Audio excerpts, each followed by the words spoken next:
Hey everybody, it's John Darius. on You Cook So Gay. Today we're going to show you how we make a crab and shrimp bisque.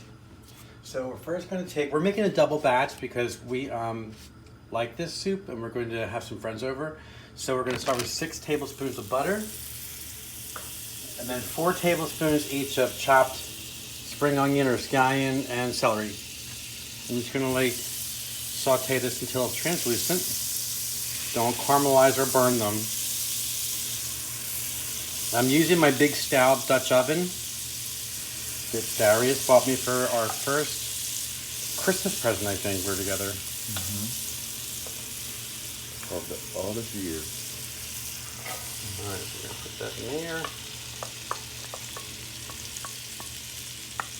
And then I've also already cleaned and deveined 16 ounces of shrimp, and I got some jumbo crab legs, like king crab legs, cooked them, steamed them, pulled them apart. I also have some other crab meat I'm going to put in here too.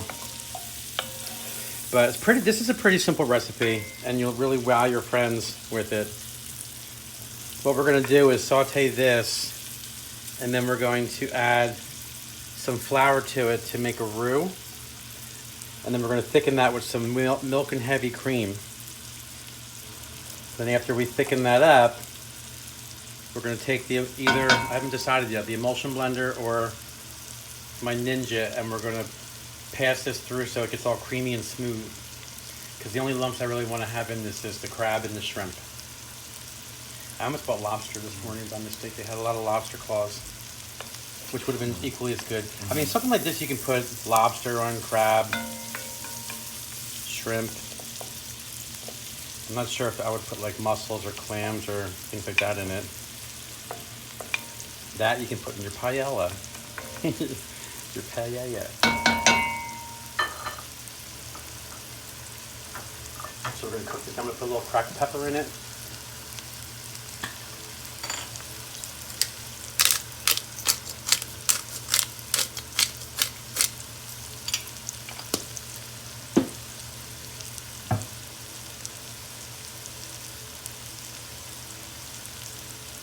And once this is starting to look a little translucent. Some people actually like the vegetables a little crunchy in their bisque, but I kind of like it creamier. But you are the master of your food and can cook it how you like it. This isn't like baking. So you can get this good and soft. Let me get my flour ready.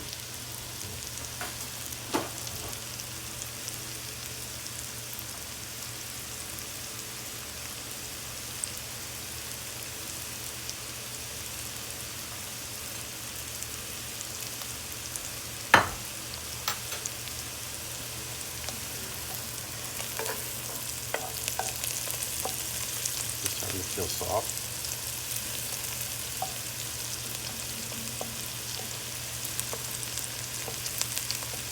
And so the idea behind the roux is the butter, the fat in the butter and the flour, it cooks out that pastiness of the flour so it doesn't taste like pasty glue and a delicious bisque.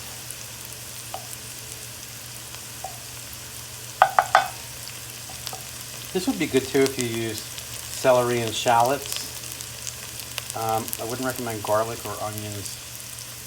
The spring onion is a little softer in taste. So we're going to put our flour in there. And then put that in mix until let that cook down.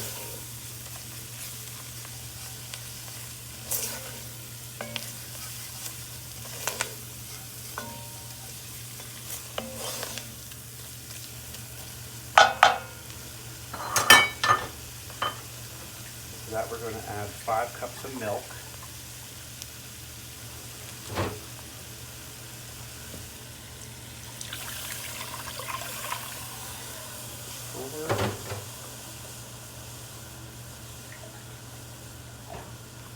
There's 5. And then also 2 cups of heavy cream.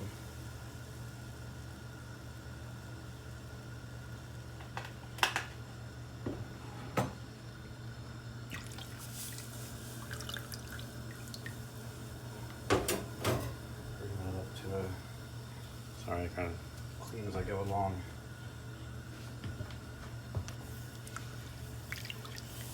And we're going to cook this till it gets nice and thick. Actually, I think I'm going to add my tomato paste now. Whoops.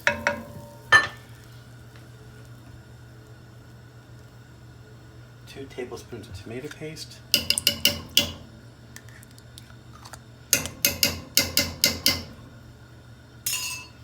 And we're going to cook this till it gets nice and thick. So that's going to take a little bit of time. I'm going to watch on the timer. It's 5 to 2.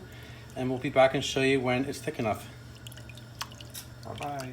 All right, you guys, we're back. And as you can see, the bisque has turned a nice light pink from tomato paste. And it's gotten thick. So now we're going to add 4 tablespoons of cooking sherry.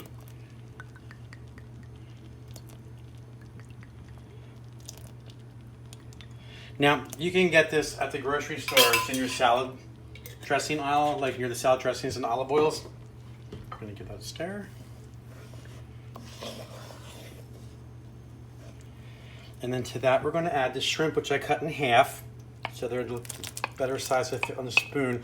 Some people put the shrimp in already cooked, but I kind of want the bisque to have a shrimpy taste to it. So we're going to just add them in there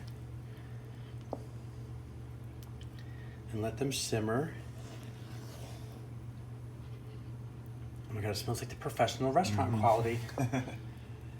This is restaurant quality. Looks good. And you can see they're starting to turn pink, so they're cooking in there. I wish you guys were all here. All 4 of you.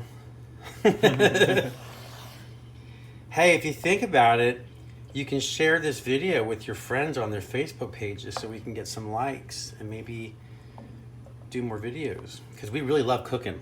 And we try to do different things all the time because when I grew up in the 70s, I knew what day of the week it was by the boring food my mother tried to cook. And I think I became, I don't want to say, I'm a pretty good cook. I'm a good cook. But it's all because of my mom, because she sucked. Like, she was the worst cook on the planet. So we had to learn how to cook out of necessity. My brother's also a good cook. My sister, not so much. But we try to do stuff different because we also get tired of the same old chicken or, you know, fish or pork chops. So we try to do different things. And it really does add nice flavors to our, and our friends are really impressed with it too, because they come over and they never know what they're going to get. Although I have to ask, because I was going to make this yesterday for our friend Sue Barry, who's allergic to shrimp, and she's like, yeah, I would die from that. And I knew she's allergic to shellfish. I was still going to make it. They're looking good. So to that, I'm going to add the crab. This is from those Alaskan king crabs from that TV show, Deadliest Catch. I applaud them and thank them because this really is the best kind of crab to eat. Being here from South Jersey, we used to go to Maryland for crabs, but those little crabs down there, they're just too much work. So that's your bisque. That looks delicious. I'm going to have some for lunch in a few minutes. I hope you guys enjoyed the video. I hope you hit the like button, maybe subscribe, tell your friends about us, and get us more cooking work. Yeah. Laters. Bye.